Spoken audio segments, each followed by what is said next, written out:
अस्सलाम वालेकुम व्यूवर्स।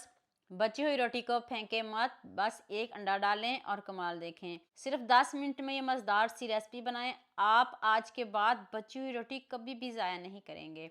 तो चलें शुरू करते हैं। ये मैंने 2 आलू लिए हैं, उसमें आपने हस्बे ज़ायका नमक डालना है, थोड़ा सा ज़ीरा पाउडर डाल दें, थोड़ा सा गरम मसाला पाउडर डाल दें और थोड़ा सा चाट मसाला पाउडर डाल दें, थोड़ी सी चिली फ्लेक्स डाल दें, काली मिर्च का पाउडर डाल दें, खूब सारा सब्ज़ धनिया डाल दें और एक सब्ज़ मिर्च डाल दें।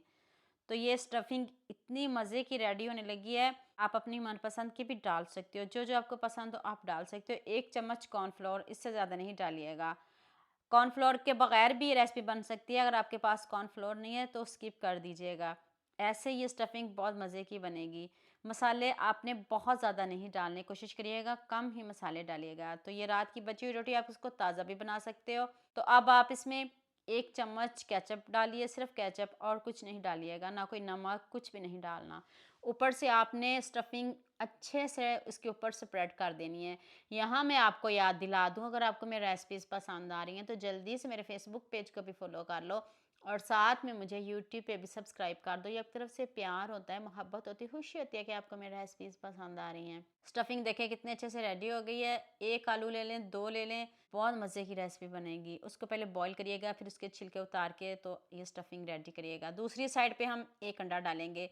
जल्दी से आपने अंडे को भी सेट कर लेना, ज़्यादा टाइम नहीं लगाना। उसी टाइम आपने फटाफट से इसको अच्छे से रोटी के ऊपर सेट कर लें। तो फिर इसके ऊपर थोड़ी सी चिली फ्लेक्स डालेंगे, थोड़ा सा नमक और सब्ज़ धनिया।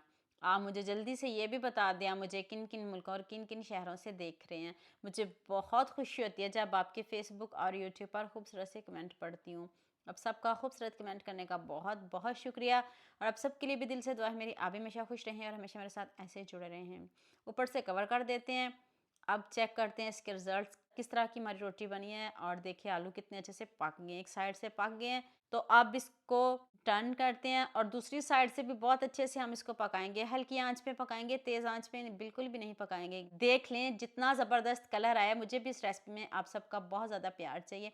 अपने सबके साथ शेयर भी करना है, लाइक भी करना है, प्यारे प्यारे कमेंट भी करने हैं। खुशी होती है जब आप खूबसूरत कमेंट करते हो। तो आप इसको प्लेट में निकालते हैं और आपको इसकी फाइनल लुक दिखाते हैं। इतना ज़बरदस्त, इतना मज़ेदार नाश्ता बना है। आप जैसे मर्ज़ी इसको खाएं, इंजॉय करें, आपको मज़ा आ जाएगा। देख लें, अभी कट करके दिखाती हूँ। स्टफिंग ज़रा भी बाहर नहीं आई। मेरे कहने पे आप एक मरतबा इसको ज़रूर बनाइएगा।